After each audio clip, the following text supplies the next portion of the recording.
Hi there, it's Dermot here again, and I'm just going to continue with this series on recovery. And just today, I'm just going to talk about, I suppose, desire in recovery. We'll look at that and what does that mean, how does that entail. When we say the measure of true recovery, and desire is a measure of true recovery, is how much do you want to be in recovery, how much do you want to be sober or clean. So I'll just introduce this. So what do I mean? What is desire? Can I fake it to make it? If I have no desire to change, am I a dry drunk? And how to change? And then just living the process of change. And I suppose each to his own, so change is different for every individual, and it's up to people to find their own way forward, really. So just what do I mean? Well, have you ever wanted something badly enough that you would do or try anything to get it? I'm sure we all have. You have, I have. You see something, no, I'd love to have that. Something you'd love to aspire to have. And it can be a positive thing. It could be a new car. It could be clothes. It could be something to eat. It could be a partner. It could be anything. Say winning a race, and also it could be negative things like alcohol, food. Well, especially if it's if you're abusing food, or drug abuse. So it can be both. So if you want something bad enough, will you go to the ends of the world to get it? And that's the question you need to ask yourself. How much, I suppose, desire do you have? How much drive do you have to get what you want? In both cases, you had drive to do it. And you even created your own plan or strategy to achieve it. So when you think about it, if you're an active addiction, like when I was an active addiction, I would have been very conniving and cunning, and I would have done anything to get a drink. I would have walked miles to get a drink. Just literally, I would have walked miles. If one off license or bar was closed, I'd walk to the next one. I'd just keep going until I achieve my goal, and my goal was getting that drink. Yes, I know that is addiction, and I was being driven by addiction, but it also was a strong desire. Any part of me at that time could have said, well, this is not going to happen tonight, and just give in and give up. But again, if it's strong enough, you will, as I say, walk to the ends of the world to get it. And, you wanted the end goal, or I wanted the end goal no matter what. So whatever it is, you aspire for, you get now. So we did that in addiction. All of us who have been in addiction, we went to the ends of the world, as I said, to get what we wanted to satisfy our addiction. We could do that on the opposite side and the positive side as well, if we put our heart and soul behind it. Right, get to the next bit now. So what is desire? Well, it's the unwavering want and need to achieve or get what you want. So if you want something badly enough, you will get it. I'm not talking law of attraction stuff here. Yes, that does come into play a lot. If you put your focus on something strong enough, it will manifest to an extent, but it also takes action to achieve what you want. But it's putting the notion into place, the idea into place in your head or wherever. So if you're looking for something bad enough and you work for it hard enough, you will kind of get it. It's an emotion driven by a passion, and again, it has to be in that sense because it has to be something that you really, really want. It's not just, well, I might, or you can't be half-hearted about it. So your desire has to be passionate. Is goal-oriented and focused? Yeah, definitely that way. You're focused on one thing and you're heading in one direction, and that's for that desire, that goal. And it is a form of self-gratification because, yes, when you do achieve it, when you do get what you want, you feel good. But for that moment, it tends to go away after that. But the build-up, I suppose, the self-gratification, I'm working towards my goal, I'm working towards my desire, is as much gratifying as actually getting what you desire. In today's society, it is instant gratification. So we are kind of indoctrinated in that way. in this day and age, if we don't get it now, it's not doesn't we don't want it. It's like gimme, gimme, gimme. Addiction is the same thing. It's getting the feeling or the hit or the buzz straight away. And like anything else in life now, if you want a fit body, people think, well, if I go on a crash diet for a week, I'll have a hourglass body, or if I go to the gym for a month, I'll look like Arnold Schwarzenegger. Yeah, that doesn't happen. But people think that's what should happen because I suppose we're led to believe, we're misinformed, unfortunately, through media and advertising that things are a lot easier than what they are, and the human body is designed to dispense the least amount of energy that it can to survive. Because when you think about it, not that long ago we were running around the savannah hunting and gathering, and we needed to conserve as much energy as we could just to live. So our body's designed to do that. So we're not going to go hell for leather and try and become an Arnold Schwarzenegger in a week. It's just not possible. The body won't allow that to happen, even if the mind is there. So we try and cut corners and find the easiest way to achieve our goal, and that's how we can operate as people. It is selfish, yes. If you're focused on yourself, that would be considered selfish. But then the bigger goal is, how will what I'm designing going to benefit other people as well? Right, we'll get there now. Can I fake it to make it? Well, in recovery, as I said, and I see people all the time, they come in, they go into treatment, their motivation is not pure in the sense they're there because of somebody else or something else, some other ulterior motive has got them into treatment. Normally, a lot of times, that's why they stay and that's how they leave. So they think, well, I'll go out there and I'll think, well, I'll take the boxes to keep other people happy, but I won't be happy.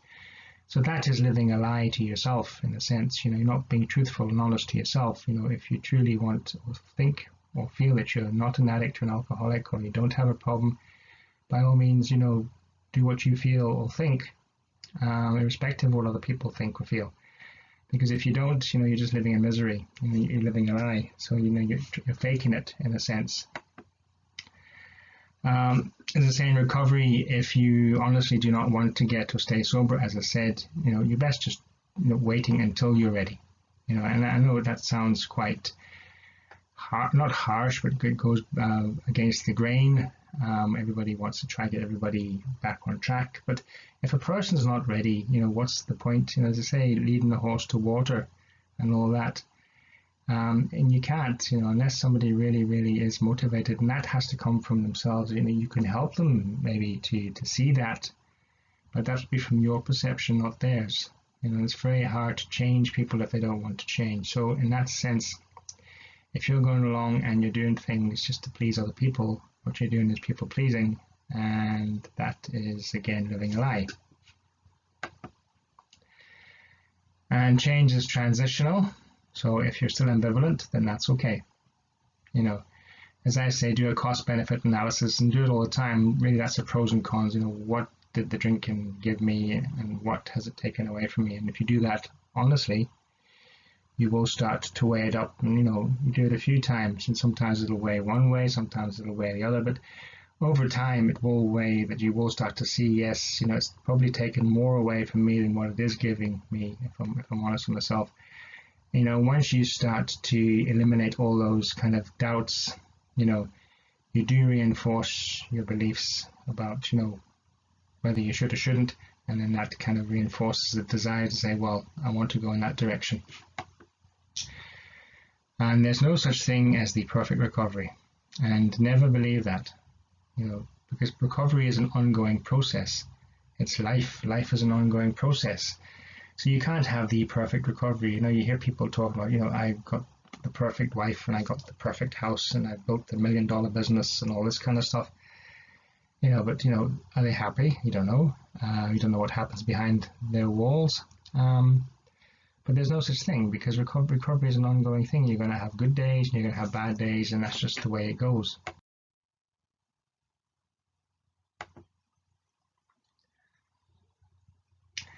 If I have no desire to change, am I a dry drunk? Only if you're being dishonest with yourself. Like I said already, if you're doing it on behalf or for other people to keep them happy, then you're just, you're being dishonest with yourself. And yes, if you can't see it, and yes, if your drinking or drugging is affecting other people, but that's up to them to make changes in themselves, to either tell you to get or whatever, or tell you how they feel about it, but it might not necessarily be how you feel about it. So, yes, you can take on board what they say. Maybe that might help you or influence you to an extent, but, don't be doing things, as I say, for the benefit of others at your own detriment. If you're being told to stop by others, as I say, and you're not ready on your own, you won't have a desire to stop. And that'll only lead to resentment. And you see this, I see this in fellowship meetings, and I've seen people who are maybe 20 years sober, but they're not in recovery. They're hanging on by their fingernails, and if somebody could turn around and say to them tomorrow, there's a magic tablet. If you take that, you can drink as much as you want, and you'll never have consequences or problems ever again. Believe me, they'd be down that bar like a shot. So really what's happened there is they still have a desire to drink even after all that time, and because they're not drinking, they have a resentment to not drinking and a resentment to everybody else who they think has told them that they can't drink. And that's not a way to live. Either you want to, you don't want to. I know in my own recovery, and everyone is different, I had no desire after I got sober because I looked at the pain more that I got out of it than the pleasure, and that really was a deterrent in my sense. And I detached from all the things that's associated with drinking. I changed my behavior, and that also helped me to stay away from the drink. And actually, even I don't think about drinking to the extent. I have no desire. If someone turned around to me and said tomorrow, "There you go, there's a magic tablet, you can go off and have a drink," I don't really want to, because all I can associate alcohol with, for me, is pain. You have a greater chance of relapsing if you're full of resentments, and that's very true, because you're so full of anger and hatred and bitterness and all that. And then, a relapse, a resentment relapse is worse to the extent a person drinks on anger, they're just going to get angrier and angrier, and that'll just create greater consequences for them.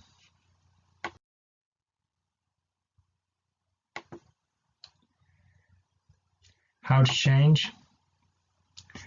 Well, as I say, I've worked in recovery for 12 years, and in my experience, I'd say only kind of 10% really want to change. The rest are initially just playing lip service. And I know it sounds like a very few, but if I'm honest, that is the case. Motivation is not there in early recovery. Again, there's a lot of fear because people, are unsure what life's going to be like. Drinking was their comfort zone, no matter how painful it was. So if you're not willing to change yourself, no force in heaven and earth will change you, and it's very true. You need to be able to say, well, look, I need to change. I want to change. I don't know how I'm going to change, but this is what I want to do. And then go from there. And that's the start of it. You have to start to want it deep down, and say, I've had enough. I can't do this anymore. It's not giving me any pleasure anymore. It's just giving me lots of pain. And that's how you have to change your mindset. Once you start doing that, the rest does kind of fall into place quite easily. If you change your behavior and you stick to it, you give yourself a better chance. Disassociation, and that's what I just say to everybody, that's what I had to do. I had to move away. I did to stay away from bars. I stayed away from all things that had drink involved. People, places, situations, I avoided them. And I disassociated from them, and I associated myself with things that were not wrapped around alcohol and drugs, etc. And that helped immensely because I wasn't constantly reminded. And you have to love recovery more than addiction. No matter how, there's a saying, my worst day in recovery is better than my best day in addiction. And it's very true. And as I say, life is life, and it throws you curveballs every now and again, and it's not always straightforward. And some days, not saying you're tempted to drink, but you're just tempted just to say, what's this all about? But, if you look at the bigger picture and you say to yourself, well, it's been a lot worse. I've been a lot worse, and this is nothing compared to what I was in. So recovery is a hell of a lot better than what addiction was, even if it's hard to deal with things at times. But, the ways passes, this too shall pass, as they say.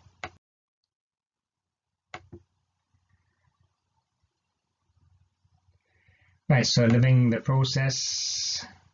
So I see a lot of people in recovery clock counting. And the days, the weeks, the months, the years. Prisoners serving time do this because they've got nothing better to do. Of course, they're going to clock, count the clock, how long they have left, in prison. And if you look at your sobriety as serving time, then you still have a desire to use or drink. Just think about that. If you're sitting there thinking, well, I'm 60 days, 4 hours and 20 seconds sober, what are you counting for? What is the end of that? What is the end game? What is the goal? Remember, recovery is a process. It's not an end goal. You're not going to be recovered. You're not going to get after 2 years think, oh well, I've been sober for 2 years. I think I can drink again or use again. That's not how it works. Again, that's the dry drunkenness. So if you find yourself counting the clock, counting the days, the weeks, I urge you to stop.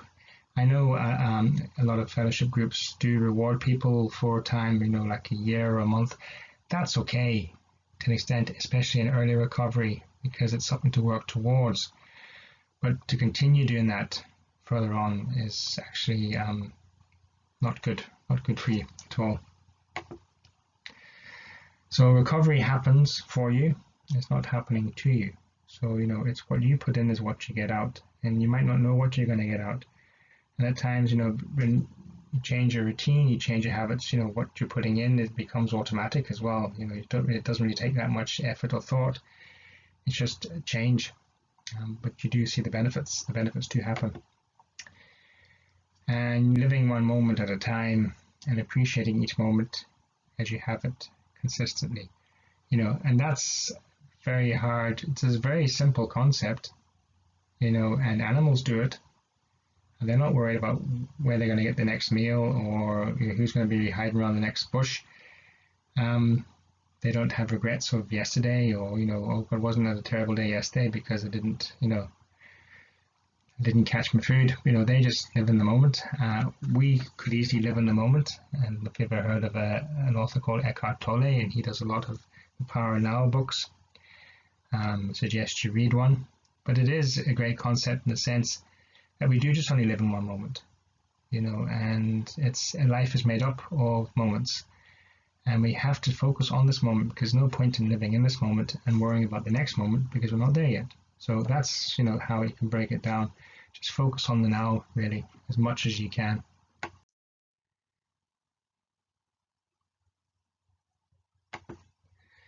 Right, so each to their own. Too many people compare themselves to others, and we all do all the time, especially if your self-esteem is low, you're in addiction and you're in early recovery. You think you're not doing enough, or you're not good enough, or you won't be ever as good as the others or them, or their recovery is much better than yours, blah, blah, blah, blah, blah. It goes on and on and on. That terrible self-talk crap that we do. You need to stop this because this drags you down more than lifts you up, because the only person who's making the comparisons is not them but yourself. And you're making comparisons of yourself, you're pulling yourself back down. You're not pushing them up, but you're using them as a platform to say, well, I have to be like that. You don't have to be like anything.